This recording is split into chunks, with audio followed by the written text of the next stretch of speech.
Tech సామ్రాజ్యాల వెలుగుల వెనుక మధ్యతరగతి మేధావుల జీవితాలు బుగ్గిపాలవుతున్నాయి. గూగుల్, మెటా, అమెజాన్, ఒరాకిల్ లే ఆఫ్ల పరంపరలో రాక్షసానందం వెలుగు చూసింది. వేల కోట్ల డాలర్ల లాభాల పంట పండుతున్నా కనికరం లేకుండా గడిచిన 2 ఏళ్లలో 1,00,000 మందికి పైగా టెకీల గొంతు కోశాయి. ఇది కేవలం ఉద్యోగాల తొలగింపు కాదు, నిపుణుల మేధస్సును పిండుకొని అవసరం తీరాక విసిరేసే యూజ్ అండ్ త్రో సంస్కృతికి పరాకాష్ట.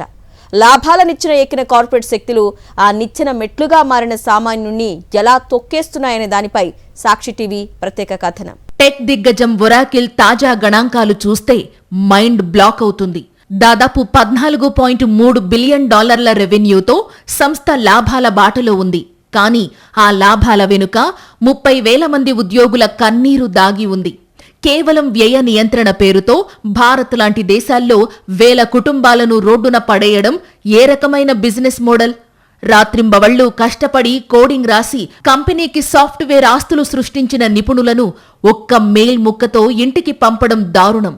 ప్రాజెక్టులు పూర్తయ్యాక లాభాలు మూటగట్టుకున్నాక రీస్ట్రక్చరింగ్ అనే ముసుగులో సాగుతున్న ఈ దగా టెక్ పరిశ్రమకే మచ్చగా మారింది. 2026 తొలి త్రైమాసికం టెక్ దిగ్గజాలకు కాసుల పంట పండించింది. ఆల్ఫాబెట్, అమెజాన్, మైక్రోసాఫ్ట్ సంస్థలు మునుపెన్నడూ లేని విధంగా $100 బిలియన్ ఆదాయాన్ని ఆర్జించాయి. కానీ ఇదే సమయంలో సంస్థ పునర్నిర్మాణం అనే అందమైన పేరుతో సుమారు 1,00,000 మంది ప్రతిభావంతులైన యువతను గెంటేశారు. లాభాల్లో వాటా ఇవ్వాల్సిన చోట లే ఆఫ్లతో శిక్షిస్తున్నారు. ఆర్టిఫిషియల్ ఇంటెలిజెన్స్ పేరుతో సాగుతున్న ఈ దగా వెనుక భయంకరమైన కుట్ర దాగి ఉంది. కొత్త టెక్నాలజీపై వేల కోట్లు పెట్టుబడి పెడుతున్న ఈ కంపెనీలు దానికి అయ్యే ఖర్చును సర్దుబాటు చేసేందుకు ఉద్యోగుల పొట్ట కొడుతున్నాయి. వారి రక్తాన్ని పిండి లాభాలు గడించి తీరా గమ్యం చేరుకున్నాక ఆ మనుషులను చిత్తు కాగితాల్లా పారేయడం టెక్ సంస్కృతిగా మారిపోయింది. నిజానికి ఇది ఆర్థిక అనివార్యత కాదు, నైతిక దిగజారుడుతనం. ప్రముఖ సంస్థలు సంపాదిస్తున్న ప్రతి పైసా వెనుక ఒక సామాన్య టెక్ నిపుణుడి శ్రమ ఉంది.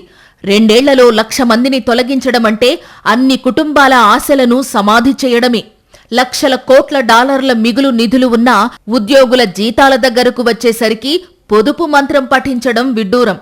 ప్రస్తుతం లాభాల పీఠంపై కూర్చున్న ఈ కార్పొరేట్ కంపెనీలు గూగుల్, మెటా, అమెజాన్, ఒరాకిల్ లాభాల గ్రాఫ్ ఎగబాకడానికి సాఫ్ట్వేర్ ఇంజనీర్లను బలిచేస్తున్నాయి. 2026 తొలి త్రైమాసికంలో ఈ కంపెనీల ఆర్థిక గణాంకాలు చూస్తే మైండ్ బ్లాక్ అవ్వాల్సిందే. గూగుల్ $110 బిలియన్, అమెజాన్ $181 బిలియన్ ఆదాయాన్ని ఆర్జించాయి. మైక్రోసాఫ్ట్, మెటా సంస్థలు కూడా అదే దారిలో ఉన్నాయి. ఇక ఒరాకిల్ సైతం $14 బిలియన్ మార్కును దాటేసింది. సంస్థల ఖజానా నిండుగా ఉన్నా ఆ కంపెనీల మనసు మాత్రం డొల్ల. ఒరాకిల్ ఒక్కటే 30,000 మందిపై వేటు వేసింది. ఈ లే ఆఫ్ల పరంపరలో అన్నింటికంటే దారుణం ఈ కంపెనీ వైఖరి. లాభాల్లో ఉన్నప్పటికీ ఏకంగా 30,000 మందిని ఒక్క కలంపోటుతో ఇంటికి పంపేసింది. ఇందులో సింహభాగం భారతీయులే ఉండడం గమనార్హం. సేవలు వినియోగించుకుని ప్రాజెక్టులు పూర్తి చేయించుకుని చివరకు ఖర్చు తగ్గింపు పేరుతో గెంటేయడం ఏ రకమైన ధర్మం? ఆర్టిఫిషియల్ ఇంటెలిజెన్స్ పేరుతో ఈ కంపెనీలు చేస్తున్న గారడి అంతా ఇంతా కాదు. కొత్త టెక్నాలజీపై పెట్టుబడి పెట్టడానికి టెకీల పొట్టకొడుతున్నాయి. మనుషుల మేధస్సుతోనే సంపాదించిన లాభాలను అదే టెకీలను తొలగించడానికి వాడటం కంటే ఘోరం మరొకటి ఉండదు. యాపిల్ వంటి సంస్థలు కొంతమేర ఆదాయం తగ్గినా హుందాతనంగా వ్యవహరిస్తూ ఉద్యోగులను కాపాడుకుంటుంటే గూగుల్, మెటా, అమెజాన్, ఒరాకిల్ మాత్రం యూజ్ అండ్ త్రో సంస్కృతిని ప్రోత్సహిస్తున్నాయి. లక్షల కోట్ల మిగులు నిధులు ఉన్నా బాధ్యతను విస్మరించి కార్పొరేట్ కసాయిత్వానికి తెరలేపుతున్నాయి.